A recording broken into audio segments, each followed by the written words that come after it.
you want we give them 4 seconds. After 4 seconds, then it's on the rush. So you kind of want to give it and like rush the passer in a way. How much do y'all study what other teams do as far as rushing the passer? Because Auburn had that, they've been throwing on most people, but in Clemson, I guess Clemson, of course, they got a great defensive front too. They sacked them 11 times. How much do y'all study like what Clemson did to maybe learn some stuff? I mean, Coach Scott, he'll send us like videos here and there, like a move you can work to be able to be good against his team. But I mean, we also on Mondays and like Thursday more of a pass rush day for us, and like the D line doesn't in general. So I can't we just gotta work a move, pick a move that we good at and just work it. I know, we always ask you about rankings and opinions and polls and all this stuff, but you guys clinched the SEC East. That's something you guys, did. It's not made up by the outside. Why no celebration or something like that? The season's not over yet. We're not looking at SEC. We're looking at the next game. But it don't matter if we clinch the SEC East. We want to look at. We're not looking at the SEC. We're looking at it far on down the line. So is there anything short of basically a national title that you guys would stop and celebrate? We'll celebrate when we get there, but right now we just got to work, so we just got to keep working. Has there ever been a moment where, I don't even know, you have to say to a younger guy, hey, relax, there's a lot more to play? Yes. They don't, our leadership don't let them get that far because, right now, our freshmen, they're undefeated. They haven't lost a game here, but the older guys, we haven't been through the 8-5 seasons and stuff like that. And we talked to them it's not over. We started practice. You're a guy who's played on the road at Auburn before. What's that environment like? Why is it different than other road environments? It's real loud. Auburn is really loud. How much do you think, is it an advantage with Georgia having 5 running backs? Because with Cameron Petway being hurt at Auburn, they've got Kerryon Johnson now, and I think he had 29 carries at Texas A&M. Do you think that could be an advantage for Georgia, the fact that y'all have so many running backs that kind of are well rested going into November?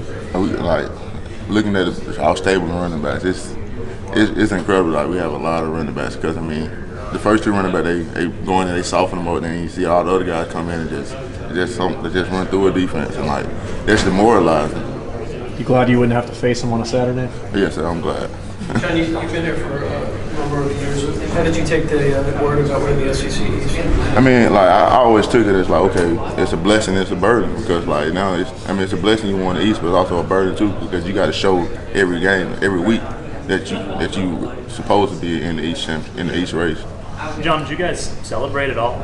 No, sir. We celebrated. We're not celebrated that East, but we celebrated the win on South Carolina because it was a great team.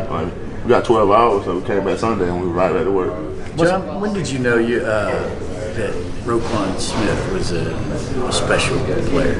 When did it first? Roquan he always been special because he can run sideline to sideline, and like I said, if I have Roquan and Lorenzo on the field with me, it's time I don't have to run too far. So. Is that the main thing with Roquan? His speed? Would you say more than anything else? That's what makes him as good as he is at inside linebacker. Now he got a football IQ out of this world.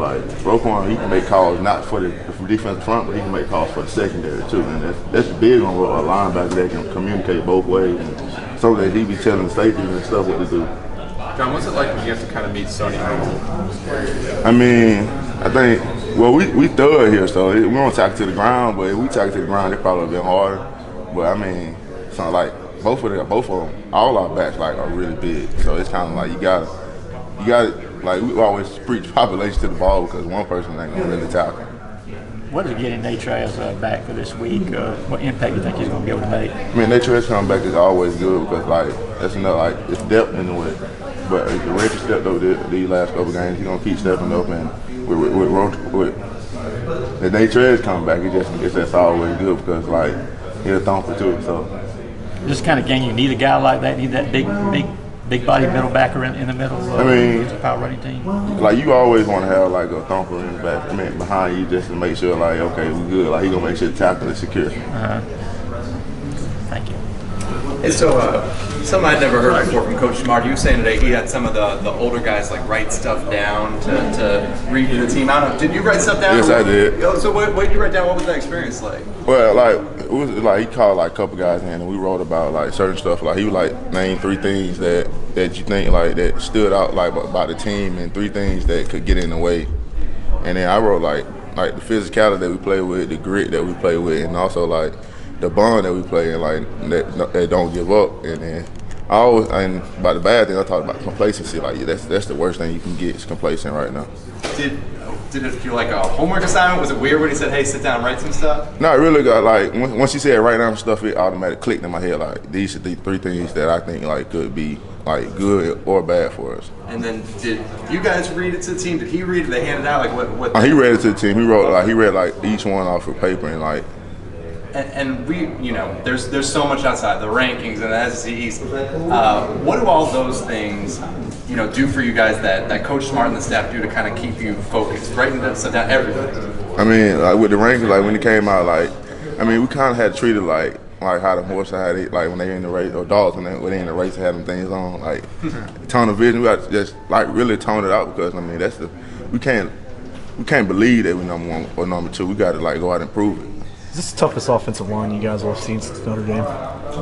Actually, all the offense that we played, like offensive line we played, has been really good. Like Tennessee had a good offensive line, Florida had a big offensive line that was good, and also Missouri offensive line was good too. But I mean, we really we put more into the game plan, like on today's practice or something like that. But they are aggressive. They get after you. What makes them a challenge?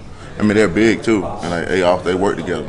You know, all teams kind of sort of rally around your quarterback. What do you think that allowed Jake to kind of step in and be a leader of this team as a true freshman? I mean, it was just always in him because I mean, when he first came in, like when he first started playing, like he had a good game that game, and like I just think it was always instilled in him. Like it was just